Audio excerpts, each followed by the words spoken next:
When I was growing up, I was lucky enough to live only a half-hour away from Disneyland. Due to our close proximity and the fact that our whole family loved Disneyland, our parents always got us annual tickets every year. This meant that we got free parking and could go to the park as often as we wanted all year long. I have two twin brothers that are just a little bit older than me, and they would take me to the park frequently. For the most part, we would always stick together the whole time we were at the park. After all, it was a crowded place, I was young, and my parents would kill my brothers if they ever came home without me. But on one particular day, I really wanted to go to this art exhibit that was only going to be running at the park for a limited time only. It had vintage paintings of what the park looked like years ago. I was obsessed with art and had been dreaming of this exhibit since they first announced it weeks ago. My brothers, on the other hand, had no interest whatsoever and just wanted to go on the roller coasters. After lots of begging, I eventually persuaded them to let me go off on my own and meet up with them later. They told me exactly what time to meet them at Cinderella's castle. I agreed, promised I would be there on time, and then took off on my own. The art exhibit was only about 15 minutes away from the entrance of the park, but I wanted to stop and get a soft pretzel first. I found a concession stand and got in line. When it came time to pay, I was rummaging in my purse for the correct change and accidentally dropped a few coins on the ground. I bent down to pick them up, but the person standing behind me did so before I could. I glanced at him, and he was a middle-aged man wearing dark clothes and a backwards baseball cap. He smiled at me before handing me the change I dropped. I thanked him, slightly embarrassed for my clumsiness. After paying, there was a bit of an awkward pause as I had to stand and wait at the counter for the employee to finish preparing the pretzel and pass it over to me. The man standing behind me began to make some small talk with me and asked me which attractions I was looking forward to seeing that day. I told him about the art exhibit I was going to be going to.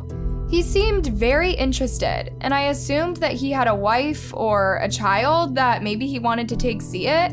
After getting my pretzel, I said goodbye to the man and headed off on my way.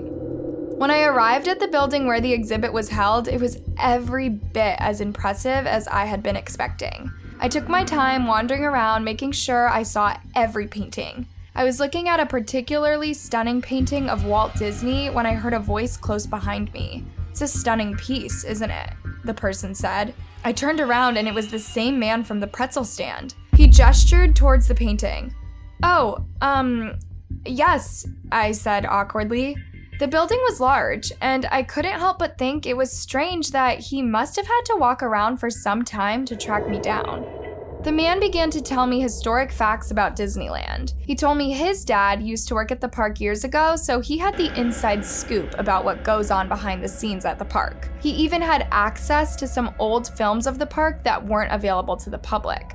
He asked me if I'd like to come with him to view them at a local theater down the street. While it did sound interesting, I told the man that I had to meet my brothers and needed to be on my way. But the man was strangely persistent. He kept telling me that I would never get another chance to experience this again. I thanked him for offering, but explained that if I didn't meet my brothers in time, they would be worried. As I turned to leave, the man grabbed my arm to stop me. This made me mad, and I yelled, "Let me go!" loud enough for a few people nearby to turn their heads. Aware that we were being watched, the man hesitantly let me go. I took off into the park, planning to go directly to Cinderella's castle. Even though I had been to the park plenty of times before, it's a really big place with people roaming about everywhere. It's very easy to get turned around. I had been walking for several minutes before I realized I wasn't sure I was even going in the right direction. I stopped to grab a map when all of a sudden my eyes locked with the man from before. He was sitting on a bench nearby, watching me. My heart began pumping quickly as I realized I was being stalked. I began walking quicker. I was less concerned about getting to the castle and more concerned about putting as much space between me and the man. I didn't have a cell phone at the time. Eventually, I came across a colorful-looking building that appeared to be a place where business was conducted. I watched an official-looking man in a suit come out of one of the doors. I decided to go inside, find an employee, and ask them for help. The building was quiet inside, and there were many offices with closed doors. I was looking for a secretary or anyone who could point me in the right direction. Just as I was about to turn down the next hall, someone grabbed me from behind, placed a hand over my mouth, and tugged me into a dark room. "You little rat," "You'll be sorry," a man's voice said, and I knew instantly it was the guy who had been stalking me. He removed his hand from my mouth and placed duct tape over the top of it instead so that I couldn't scream. The next few minutes were some of the most horrific moments of my life. The man hit me in the head with his fist hard. I tumbled to the ground and he began kicking me so hard that I saw stars. I tried to block out the blows, but because it was dark, I had no way of protecting myself. Eventually, I played dead, hoping the man would just leave me alone. Finally, he left the room, locking the door behind him as he left. I fell unconscious and awoke sometime later, alone in the room, still in the dark. I used what little strength I had left to pull myself into a standing position and began feeling around on the wall until I came to a light switch, which I turned on. I looked around and realized that I was in a maintenance closet. There was a mop, a broom, and other cleaning supplies lined up nearby, but that was hardly what I was paying attention to. There was blood literally everywhere. It was splattered on the walls, and I pulled the duct tape off my mouth and began screaming for help. My voice was hoarse, and I couldn't scream very loud. Eventually, I heard people's voices in the hallway. They were questioning where the screams were coming from, and I began banging on the door, doing my best to make my presence known.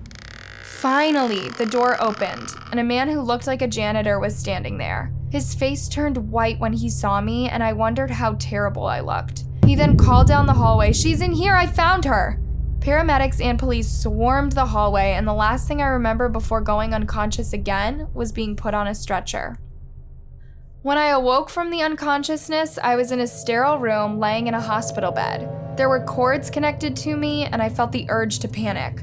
A nurse appeared at my side and placed her hand on my shoulder to comfort me. She told me that I was safe and was going to be all right. She told me that my family had been there earlier but left to get something to eat. When my parents returned, they told me everything that had happened. When I didn't show up at the castle at our planned meeting time, my brothers called security. Police swarmed the park, all looking for me. Hours passed before they found me in the maintenance closet. I had lost a lot of blood, had a broken nose, was missing several teeth, and had some bruised ribs. But the doctors said that it was nothing that couldn't be fixed, and they had every reason to expect me to make a full recovery. My biggest question wasn't about my condition. It was about what happened to the man who had brutally attacked me. My mom told me that the police checked the surveillance camera at the office building where I was found, and they saw the man follow me into the building. They were able to identify him as a wanted criminal who was associated with a major human trafficking ring. His plan was to beat me to the point that I would be unable to put up a fight. He left to arrange for help in moving me into a car and sneaking me out of the park. I am grateful every day that his plan failed. My parents split up when I was really young. My dad was a drug addict and was violent towards my mom. All the memories I have of him are dark and painful. But luckily, with the help of my grandparents, my mom, my older sister Annie, and I made it out just fine. My mom got everything during the divorce, including full custody of my sister and I. She worked long hours at a grocery store and worked part-time at the laundromat to make ends meet. Because my mom was gone a lot of the time, Annie stepped up as the second mom for me. On many nights, it was just her and I, alone. When she was in high school, I was only in elementary school, so Annie took care of a lot of the things around the house. Annie would prepare dinner for me any night that my mom wasn't home. She would also pack my lunch for school the next day, make sure I got my homework done, and tuck me in each night. It wasn't until she had finished all that when she could finally start on her own homework. While it may seem like a lot of responsibility for a teenager, Annie never complained or acted resentful. She recognized that this was just what we had to do to keep the family afloat. One of the scariest days of my life started out just like any other. I waved goodbye to my mom that morning when I got on the school bus, and at the end of the day, I rode the bus back home and Annie was there to greet me like she was every day. That night at dinner, I felt like asking Annie about our dad. I never wanted to bring him up to my mom because of everything she had to go through, and I didn't want to cause more pain. But I was desperate for answers. When I asked my sister where our dad was, a dark expression crossed over her face and she put her fork down. She told me that I should be glad that he was far from here. Even though I was young at the time, I recognized that Annie had to experience a lot more of the dark days when my dad was still around. I decided to go back to eating my food and not ask any more questions. That night, Annie had a big test to study for, so I was supposed to read quietly in my room before bed. Our mother would not be home until long after I had fallen asleep. When my eyelids started to get heavy, I told my sister goodnight and climbed into bed. I had just barely fallen asleep when I heard a sudden crash coming from downstairs. I sat up immediately, trying to figure out if I had been dreaming or really heard that. I was trying to decide whether or not I was going to go downstairs to investigate when all of a sudden my bedroom door swung open so quickly and Annie stepped into my room. She closed the door and locked it behind her.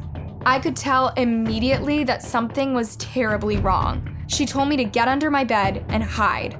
I did as I was told, fear taking over my entire self. She climbed in after me and we huddled as far away from the sides of the bed as we could. She hugged me closely and explained that our father had broken into the house through the kitchen window and was downstairs. She said he was definitely under the influence of some type of drug and she didn't know what he might do if he found us.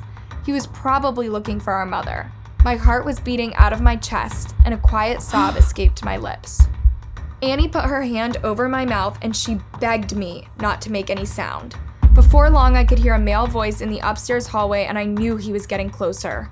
He was talking to himself and sounded like a crazy person. "Where are you? I'm going to find you!" he shouted from the hallway. I heard a rattling sound as he attempted to open my locked door. I buried my head in my sister's neck and prayed that he wouldn't be able to get in. There were several loud bangs and he managed to kick the door to the ground.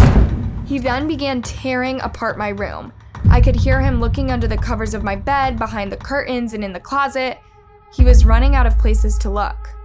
Finally, things were quiet, and I thought he had given up and left. Just as I was about to breathe a sigh of relief, something quickly grabbed my ankle hard. I shrieked at the top of my lungs as my father pulled me out from under the bed. "Well, what do we have here?" he asked, and he laughed like a maniac. He picked me up easily and said, "You're coming with me." Annie climbed out from under the bed and was screaming hysterically for him to put me down. He only continued to laugh and told her that she would never see me again. This was his way of getting revenge on my mother.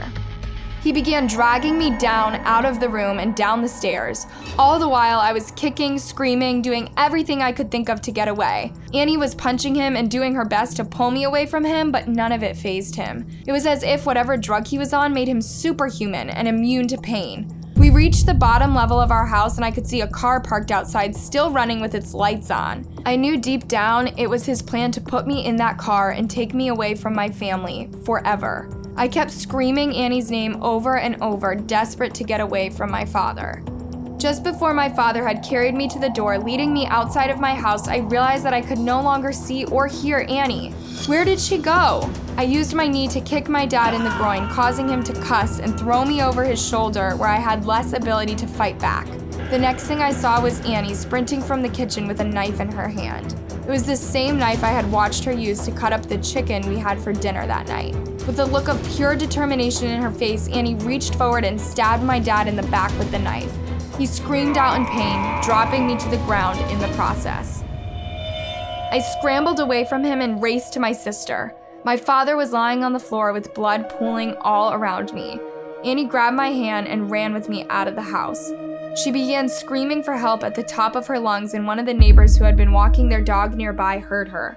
We told her what happened and she let us come in and wait at her house while she called the police. The rest of the night was a blur. My mom came and got both of us and took us to our grandparents' house. We later received word that my sister's stab was fatal and that our father was no longer alive. Instead of sadness, the only thing I felt was relief. We were all finally safe.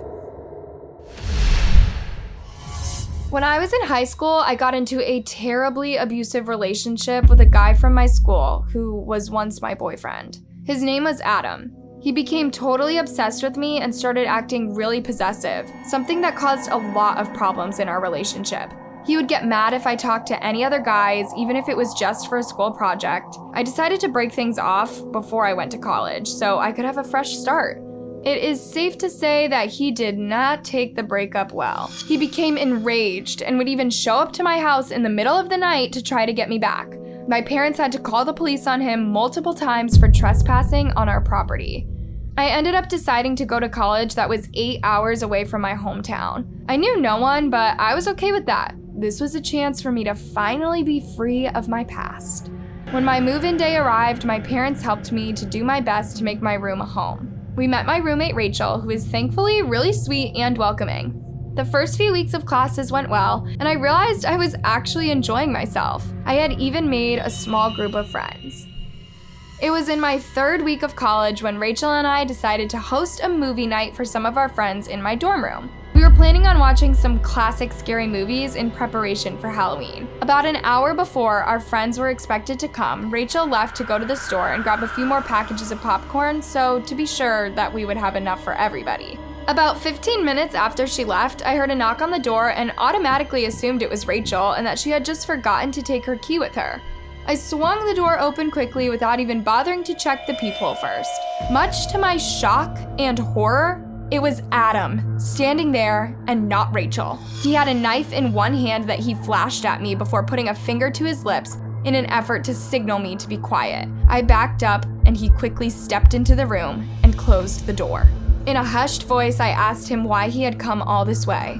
He told me that he had dreams and visions about me since the day I left him, and that voices inside his head had told him that I was making a mistake and we were meant to be together forever. I shuddered as I realized he was clearly out of his mind. As he was talking, I realized I had been subconsciously backing away from him for several minutes. He had now trapped me against the bed, and I had nowhere to run. He grabbed me and pulled me close to him. He grabbed my face and roughly attempted to kiss me while I tried to shove him off me. Just as I was sure he was about to take advantage of me, the door to my room swung open and Rachel was standing there.